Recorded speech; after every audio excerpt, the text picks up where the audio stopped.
네부갓네자르 통치 제2년에 네부갓네자르는 꿈을 꾸고 마음이 불안해져서 잠을 이루지 못하였다. 임금은 자기 꿈을 풀이해 줄 요술사, 주술사, 마술사, 점성가들을 불러오라고 분부하였다. 그들이 와서 임금 앞에 서자 임금이 그들에게 말하였다. 내가 꿈을 꾸었는데 무슨 꿈인지 몰라 마음이 불안하다. 그러자 점성가들이 아람 말로 임금에게 아뢰었다. 임금님께서 만숭무강하시기를 빕니다. 이 종들에게 꿈을 말씀하여 주시면 저희가 그 뜻을 밝혀 드리겠습니다. 그러나 임금은 점성가들에게 이렇게 대답하였다. 나의 뜻은 확고하다. 너희가 내 꿈과 그 뜻을 나에게 설명해 주지 못하면 너희 사지는 찢겨 나가고 너희 집들은 쓰레기 더미가 될 것이다. 그러나 너희가 꿈과 그 뜻을 밝혀주면 내가 선물과 상을 내리고 큰 명예를 누리게 해주겠다. 그러니 그 꿈과 그 뜻을 밝혀보아라. 점성가들이 다시 아뢰었다. 임금님께서 이 종들에게 꿈을 말씀해 주시면 그 뜻을 밝혀 드리겠습니다. 그러자 임금이 대답하였다. 너희가 나의 뜻이 확고함을 보고서 시간을 벌려고 한다는 것을 이제 내가 분명히 알았다. 너희가 꿈을 설명해 주지 못하면 너희가 받을 판결은 하나밖에 없다.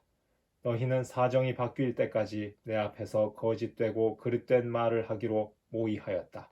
그 꿈을 나에게 말해 보아라. 그래야 너희가 그 뜻을 밝힐 수 있는지 내가 알 수 있을 것이다. 점성가들이 임금에게 대답하였다. 임금님께서 요구하시는 대로 그것들을 밝힐 수 있는 이는 세상에 한 사람도 없습니다. 사실 아무리 위대하고 강력한 임금이라 할지라도 이와 같은 일을 어떠한 요술사나 주술사나 점성가에게 물은 적이 없습니다. 임금님께서 물으신 것은 너무 어려워 인간과 멀리 떨어져 사는 신들 말고는 그것을 임금님께 밝혀드릴 수 있는 이가 아무도 없습니다. 이 일 때문에 임금은 분노하고 격분하여 바빌론의 현인들을 모두 죽이라고 분부하였다.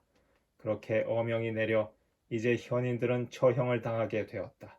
사람들은 다니엘과 그 동료들도 처형하려고 찾아 나섰다. 그러자 다니엘은 바빌론의 현인들을 처형하려고 나온 임금의 친위대장 아르욕에게 현명하고 신중하게 말을 걸었다. 그가 임금의 무관 아르욕에게 이렇게 물었다. 임금님께서 내리신 어명이 어찌 이토록 가혹합니까? 그러자 아르욕이 다니엘에게 사정을 알려주었다. 그리하여 다니엘은 궁궐로 들어가서 꿈의 뜻을 밝혀줄 터이니 시간을 달라고 청하였다. 그런 다음에 다니엘은 집으로 가서 자기의 동료 하나냐와 미사엘과 아자리아에게 사정을 알렸다. 또 자기와 동료들이 바빌론의 나머지 현인들과 함께 죽지 않도록 그 신비와 관련하여 하늘의 하느님께 자비를 청하자고 하였다.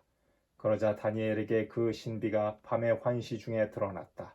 다니엘은 하늘의 하느님을 찬미하며 이렇게 말하였다. 지혜와 힘이 하느님의 것이니 하느님의 이름은 영원에서 영원까지 찬미받으소서.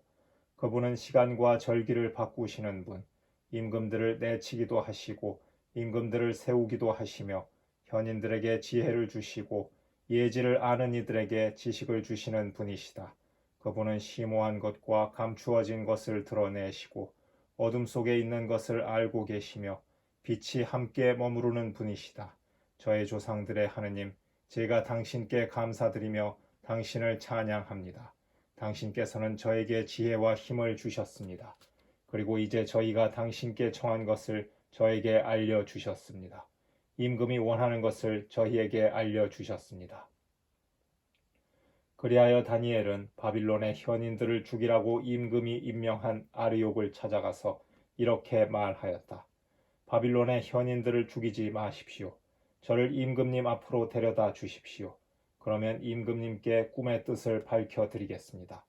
그러자 아르욕은 다니엘을 임금 앞으로 급히 데리고 가서 이렇게 아뢰었다. 유다에서 온 유배자들 가운데에서 임금님께 꿈의 뜻을 알려드릴 수 있는 사람을 찾았습니다. 임금이 벨트사차르라는 이름을 가진 다니엘에게 내가 본 꿈과 그 뜻을 네가 나에게 알려줄 수 있다는 말이냐 하고 묻자 다니엘이 임금에게 대답하였다. 임금님께서 물으신 신비는 어떠한 현인도 주술사도 요술사도 점술사도 임금님께 밝혀드릴 수 없는 것입니다. 그러나 하늘에는 신비를 드러내시는 하느님께서 계십니다. 그분께서 뒷날 무슨 일이 일어날지 네부갓네자르 임금님께 알려주셨습니다.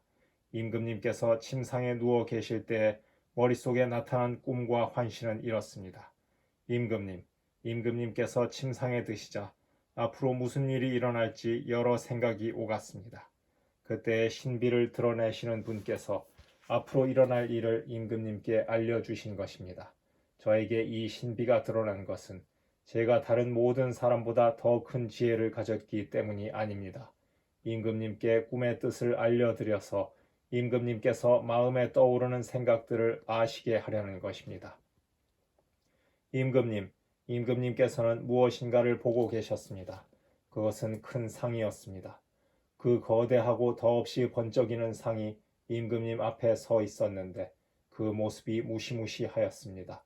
그 상의 머리는 순금이고 가슴과 팔은 은이고 배와 넓적다리는 청동이며 아랫다리는 쇠이고 발은 일부는 쇠로 일부는 진흙으로 되어 있었습니다. 임금님께서 그것을 보고 계실 때 아무도 손을 대지 않았는데 돌 하나가 떨어져 나와 쇠와 진흙으로 된 그 상의 발을 쳐서 부수어 버렸습니다. 그러자 쇠, 진흙, 청동, 은, 금이 다 부서져서 여름 타작 마당의 겨처럼 되어 바람에 날려가 버리니 그 흔적조차 찾아볼 수 없게 되었습니다.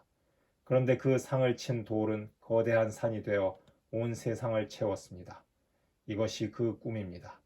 이제 그 뜻을 저희가 임금님께 아뢰겠습니다. 임금님께서는 임금들의 임금이십니다. 하늘의 하느님께서 임금님께 나라와 권능과 권세와 영화를 주셨습니다. 또 사람과 들의 짐승과 하늘의 새를 그들이 어디에서 살든 다 임금님 손에 넘기시어 그들을 모두 다스리게 하셨습니다. 임금님께서 바로 그 금으로 된 머리이십니다. 임금님 다음에는 임금님보다 못한 다른 나라가 일어나겠습니다. 그 다음에는 청동으로 된 셋째 나라가 온 세상을 다스리게 됩니다. 그러고 나서 쇠처럼 강건한 넷째 나라가 생겨날 것입니다. 쇠가 모든 것을 부수고 깨뜨리듯이 그렇게 으깨버리는 쇠처럼 그 나라는 앞에 모든 나라를 부수고 깨뜨릴 것입니다.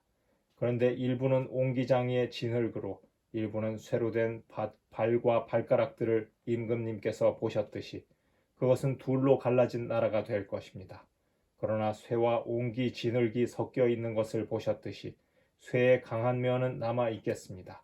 그 발가락들이 일부는 쇠로 일부는 진흙으로 된 것처럼 그 나라도 한쪽은 강하고 다른 쪽은 깨지기가 쉬울 것입니다. 임금님께서 쇠와 옹기 진흙이 섞여 있는 것을 보셨듯이 그들은 혼인으로 맺어지기는 하지만 쇠가 진흙과 섞여 하나가 되지 못하는 것처럼 서로 결합되지는 못할 것입니다. 이 임금들의 시대에 하늘의 하느님께서 한 나라를 세우실 터인데 그 나라는 영원히 멸망하지 않고 그 왕권이 다른 민족에게 넘어가지도 않을 것입니다. 그 나라는 앞에 모든 나라를 부수어 멸망시키고 영원히 서 있을 것입니다. 이는 아무도 돌을 떠내지 않았는데 돌 하나가 산에서 떨어져 나와 쇠와 청동과 진흙과 은과 금을 부수는 것을 임금님께서 보신 것과 같습니다. 위대하신 하느님께서 앞으로 무슨 일이 일어날지 임금님께 알려주신 것입니다. 꿈은 확실하고 그 뜻은 틀림없습니다. 그러자 네부갓네자르 임금은 엎드려 다니엘에게 절하고 나서 예물과 분향을 그에게 올리라고 분부하였다. 그리고 임금은 다니엘에게 말하였다. 참으로 그대들의 하느님이야말로 신들의 신이시고 임금들의 주군이시며 신비를 드러내시는 분이시다. 그래서 그대가 이 신비를 드러낼 수 있었다. 그러고 나서 임금은 다니엘의 지위를 높이고 큰 선물을 많이 주었으며 그를 바빌론 지방 전체를 다스리는 통치자이며 바빌론의 모든 현인을 거느리는 총감독관으로 삼았다. 다니엘은 임금에게 청하여 사드락과 메삭과 아벳느고를 바빌론 지방의 일을 맡도록 임명하고 자기는 대궐 문간에서 머물렀다.